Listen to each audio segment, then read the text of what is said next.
어젯밤 서울중앙지법은 검찰이 낸 윤석열 대통령 구속기간 연장 신청을 불허한다고 밝혔습니다. 법원은 공수처의 독립성을 강조한 공수처법 입법 취지를 사유로 들었습니다. 공수처법에는 공수처가 수사를 끝낸 사건을 검찰이 넘겨받아 기소하게 되는 경우 검찰이 신속하게 기소 여부를 결정하라고 나와 있을 뿐 어떤 추가 수사가 가능한지 별도 규정이 없다는 겁니다. 따라서 검찰이 구속기간 연장 같은 적극적 강제 수사를 할 수 있는지에 대해서는 근거나 상당성이 부족하다는 게 법원 설명입니다. 검찰은 당혹해하는 분위기입니다. 검찰은 그제 공수처로부터 사건을 넘겨받자마자 곧바로 구속기간 연장부터 신청했습니다. 윤 대통령 구속기간이 오는 27일이면 끝나기 때문입니다.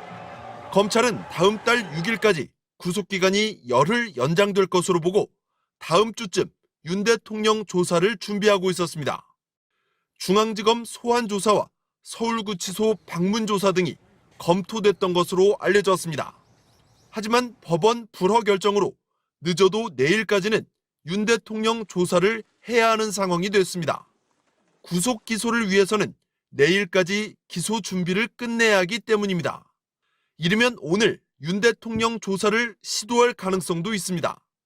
검찰은 우선 구속기간 연장을 재신청하는 방안에 무게를 두는 것으로 파악됐습니다. 조희연 전 서울교육감 사건의 경우도 공수처에서 사건을 넘겨받은 뒤 검찰이 전면적 보완 수사를 통해 유죄를 확정한 사례가 있다는 점을 적극 부각할 걸로 보입니다. 하지만 재신청 역시 불허될 가능성이 없지 않은 만큼 윤 대통령을 주말 내 조기 기소하는 선택지도 준비할 것으로 예상됩니다. 윤 대통령 변호인단은 법원 불허 발표 직후 보도자료를 내고 윤 대통령을 즉시 석방하라고 주장했습니다. MBC 뉴스 이준입니다. 공수처는 내란 우두머리 피의자 윤석열 대통령에 대한 직접 조사가 여의치 않자 예상보다 빨리 사건을 검찰에 넘겼습니다. 윤 대통령이 국회 계엄 해제 요구 직후 2차 계엄 가능성을 언급했다는 취지의 진술도 확보해 함께 넘긴 것으로 파악됐습니다. 공수처는 군 관계자들을 조사하는 과정에서 윤 대통령이 지난달 4일 새벽 합동참모본부 지휘 통제실에서 2차 계엄도 가능하다는 취지로 발언했다는 진술을 확보했습니다.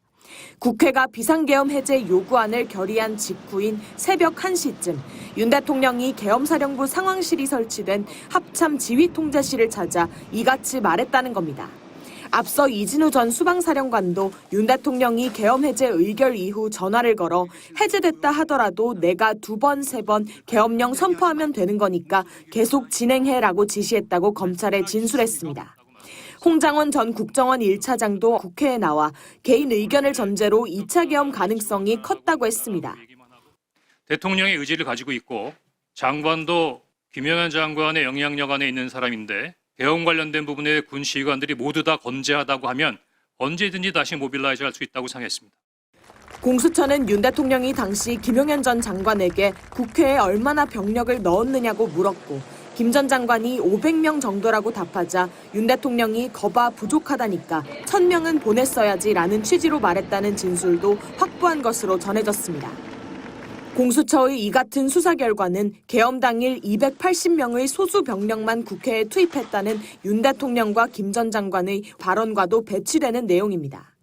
공수처는 윤 대통령에 대한 구속영장을 청구할 때에도 2차 계엄을 실행하려 한 정황이 있으며 탄핵소추가 기각되면 다시 극단적 조치를 할 수도 있다고 강조한 것으로 전해졌습니다. MBC 뉴스 구나연입니다.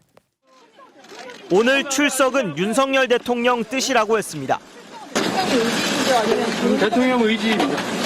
다음 달 13일까지 설 연휴를 제외하고 매주 화, 목 2차례씩 재판이 잡혀 있는데 가능하면 앞으로 다 출석하겠다고 했습니다.